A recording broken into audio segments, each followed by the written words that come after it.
বিসমিল্লাহির রহমানির রহিম। আসসালামু আলাইকুম ওয়া রাহমাতুল্লাহি ওয়া বারাকাতুহু। সুপ্রিয় দর্শক, আশা করি সবাই ভালো আছেন আর সবাই ভালো থাকুন সেটাই প্রত্যাশা করছি। আজ আমরা গুরুত্বপূর্ণ একটি বিষয় সম্পর্কে অতি সংক্ষেপে কিছু আলোচনা করব এবং পাশাপাশি উক্ত সংশ্লিষ্ট বিষয়ে চমৎকার একটি গ্রন্থকে আপনাদের সামনে পরিচয় করিয়ে দেব ইনশাআল্লাহ। আমাদের সমাজের মধ্যে অনেক ধরনের প্রচলিত কিছু চিন্তা ভাবনা, প্রচলিত কিছু ভুল প্রচলন রয়েছে, কিছু ভুলের প্রচলন রয়েছে। সাধারণত আমরা যে ভুলগুলোকে বিশুদ্ধ মনে করেই করে থাকি। যেমন ধরুন, আমাদের সমাজে কিছু প্রচলিত রীতি রয়েছে। আমি যদি দুই একটার কথা বলি, সেটা হলো আমাদের বিভিন্ন ফ্যামিলিতে যখন দেখি কোনো মহিলা রাত্রে ঝাড়ু দিতে যায় বা কোনো পুরুষ মহিলা আয়না নিজের মুখ দেখতে যায়, অন্যজনরা বলে থাকেন যে আয়না রাত্রে মুখ দেখা যাবে না, ঝাড়ু দেওয়া যাবে না, এগুলো কোনো শুভ লক্ষণের কোনো আলামত নয়, এগুলো অবশ্যই কুলক্ষণ। ঠিক তেমনি ভাবে আমাদের মাঝে কিছু ভুল মাসআলারও প্রচলন রয়েছে। মনে করেন আপনি গোসল করেছেন, গোসল করার পরে দেখা যায় সাধারণত অনেকে অজু করতে।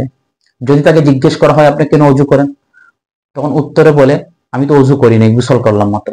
অথচ কেহ যদি তার সুন্নাহ, অজুর সুন্নাহ পালন করার সাথে সাথে ভালো করে গোসল করে, দ্বিতীয়বার তার জন্য অজু করার কোনো প্রয়োজনই পড়ে না। হ্যাঁ, যদি সে তার গোসল ফরজ হয় তাহলে গোসলের ফরজ আদায় করে তারপরে গোসল করতে হবে। ঠিক তেমনি ভাবে আমাদের সমাজের মধ্যে আরো কিছু ভুল রীতিনীতি রয়েছে। মনে করুন অনেকেই মুসাফাহা করার পরে দেখা যায় বুকের মধ্যে হাত রাখে, অথচ এইটার কোরআন সুন্নাহর মধ্যে কোনো ভিত্তি নেই। আমাদের মুসাফাহা বা সালাম মুসাফাহা হলো পরস্পর ভালোবাসা বিনিময়ের একটা মাধ্যম। মুসাফাহার মাধ্যমেই ভালোবাসা বিনিময় যথেষ্ট হয়ে যায়।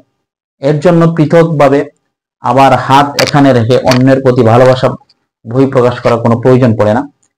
তো এই ধরনের ভুল প্রচলিত ভুল রীতিনীতি, ধারণা, মাসআলা আমাদের সমাজের প্রত্যেকটি রন্ধ্রে রন্ধ্রে ছড়িয়ে ছিটিয়ে আছে, যেগুলোকে আমরা যারা জানি তারাও ভুল মনে করি না, যারা জানি না তারা তো ভুল মনে করি না।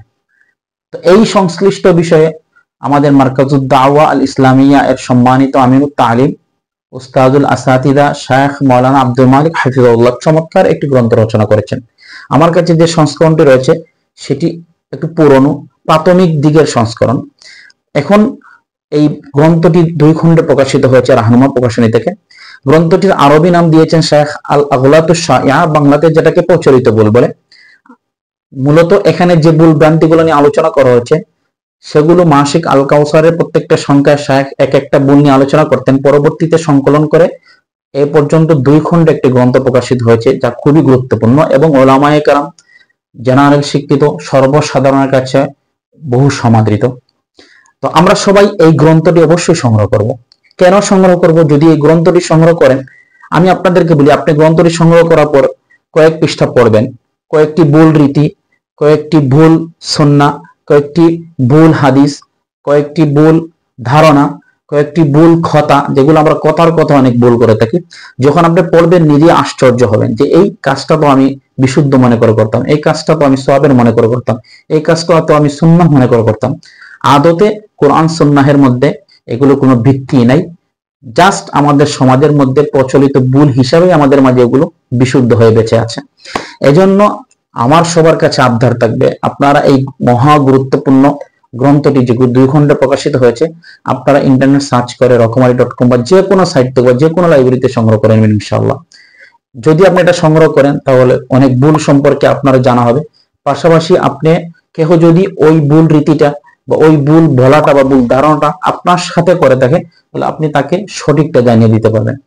আমরা দোয়া করি আল্লাহ পাক রব্বুল আলামিন যেন আমাদেরকে, আমাদের প্রত্যেকটা আমলকে, আমাদের প্রত্যেকটা মাসাইলকে বিশুদ্ধভাবে পালন করার, বিশুদ্ধভাবে মানার তৌফিক দান করেন। সবাই ভালো থাকুন, সুস্থ থাকুন এবং আমার জন্য সবাই দোয়া করবেন। আমি সবার জন্য দোয়া করি। আসসালামু আলাইকুম ওয়া রাহমাতুল্লাহি ওয়া বারাকাতুহু।